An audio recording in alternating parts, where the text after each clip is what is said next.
Assalamualaikum warahmatullahi wabarakatuh. Berjumpa lagi kawan-kawanku di Rakyat Berpikir. Teman-teman semuanya, kita berjumpa lagi membahas Pak Anies Baswedan atau Abah Anies Baswedan. Saudara-saudaraku, sebagaimana Partai Perubahan Indonesia telah dideklarasikan tanggal 10 November yang bertepatan dengan Hari Pahlawan. Dan menjadi pertanyaan, kenapa Pak Anies ini tidak bergabung di Partai Perubahan dan tidak ikut serta dalam deklarasi Partai Perubahan tersebut.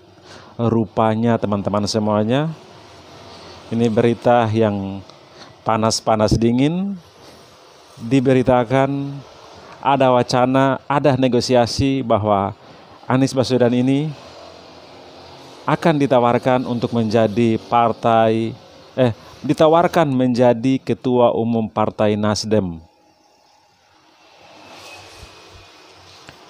Itu satu hal yang masuk akal karena kita melihat sendiri ketika beliau sampaikan setelah beliau tidak ikut serta dalam Pilkada Jakarta, beliau sampaikan akan membuat ormas atau partai.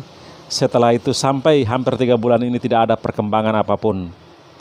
Sehingga ada wacana ini, ada proses negosiasi ini, bisa jadi Pak Anies pertimbangkan dan mau untuk menjadi Ketua Umum Partai Nasdem sebagaimana yang disampaikan oleh Pak Surya Paloh, bahwa beliau tidak lama lagi pensiun dari Partai Nasdem, tidak lagi menjadi Ketua Umum Partai Nasdem. Itu artinya apa?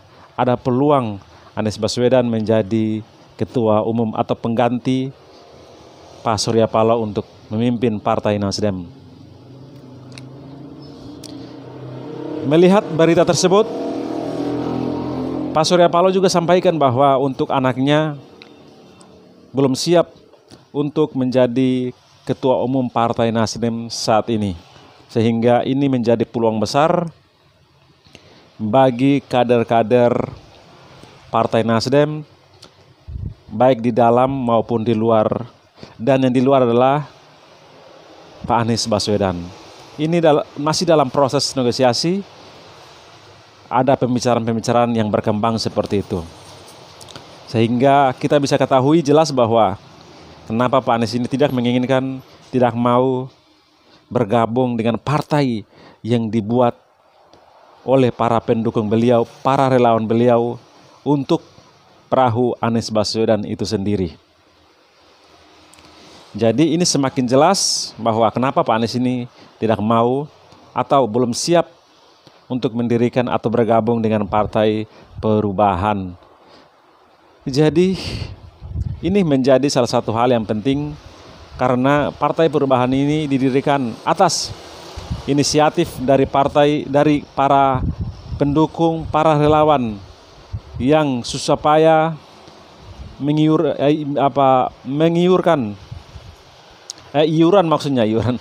iuran untuk mendirikan Partai Perubahan ini, menyiapkan dana untuk deklarasi Partai Perubahan di 38 provinsi setiap daerah. Dan Partai Perubahan ini bukan berasal dari kalangan elit, dari satu orang punya ide lalu dia menyiapkan dana dan dia menyebarkan setiap daerah untuk melakukan deklarasi partai tersebut. Tetapi Partai Perubahan ini benar-benar keluar dari kalangan bawah, para relawan, para pendukung untuk membuat partai ini semata-mata untuk Anies Baswedan. Jadi kita sudah semakin jelas kenapa Pak Anies ini tidak mau menjadi Ketua Umum Partai Perubahan, karena Partai Perubahan ini dideklarasikan sekaligus mengatakan Pak Anies Baswedan sebagai Ketua Umumnya serta mencalonkan Pak Anies Baswedan sebagai calon presiden 2029.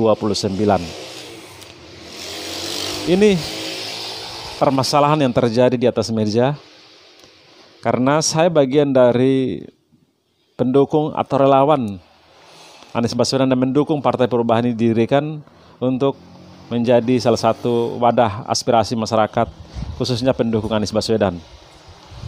Dan apabila Pak Anies ini mengambil langkah untuk menerima tawaran dari para tokoh-tokoh Nasdem untuk menjadi ketua umum Partai Nasdem, itu artinya apa? Beliau tidak mementingkan, tidak memikirkan perjuangan para relawan, para pendukung untuk mendirikan partai ini semata-mata untuk beliau ini bisa maju dengan menggunakan partai politik sendiri.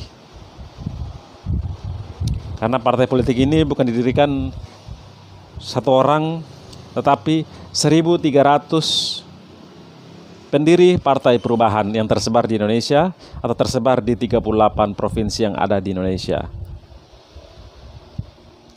Jadi ini menjadi hal yang menarik,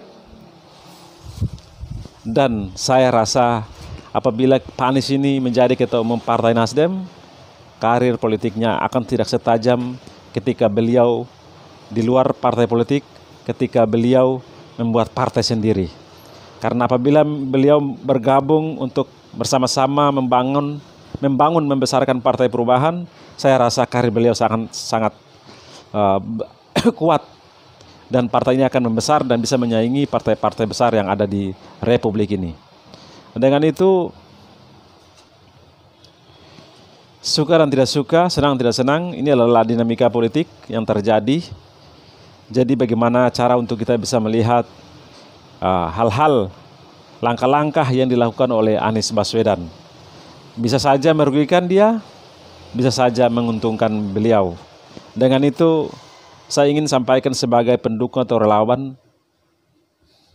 terserah Pak Anies, langkah keputusan ada di tangan, mau bergabung dengan Partai Perubahan, ataukah mau bergabung atau menjadi ketua umum Partai Nasdem. Dan pasti ada pro dan kontra dalam internal Partai Nasdem itu sendiri apabila beliau menjadi ketua umum Partai Nasdem. Pasti ada. Karena sebagaimana kita ketahui, ketika saja beliau dicalonkan menjadi calon presiden 2024, kita melihat sendiri Partai Nasdem mendapatkan berbagai macam intervensi dan lain sebagainya,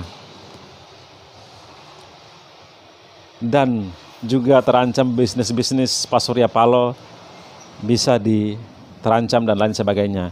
Bahkan di pilkada pun Nasdem tidak berani untuk mengulangi kedua kalinya karena ancaman ya seperti itu, bisnis Pak Surya Paloh yang bisa menjadi masalah. Itu seperti itu.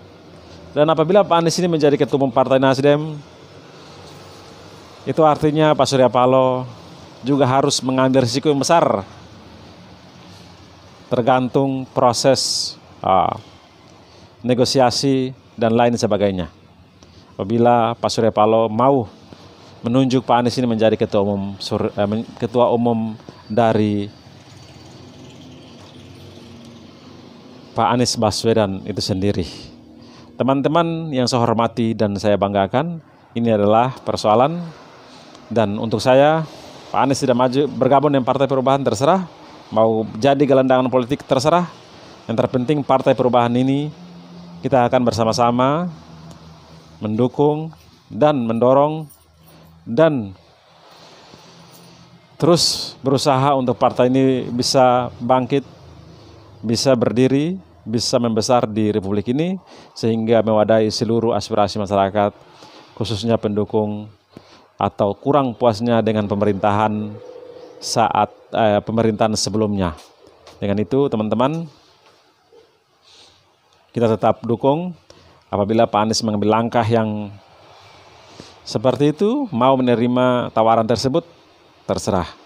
Itu adalah hak beliau untuk menentukan politiknya ke depannya. Tetapi Partai Perubahan ini atas inisiatif pendukung, relawan, untuk bisa bagaimana cara partai ini bisa kuat dan menghasilkan para kader-kader, para pemimpin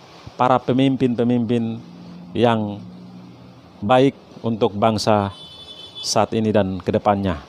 Terima kasih teman-teman semuanya yang saya hormati dan saya banggakan. Itu adalah berita saat ini. Semoga kalian sehat selalu. Jangan lupa like dan subscribe. Wassalamualaikum warahmatullahi wabarakatuh. Salam akal sehat.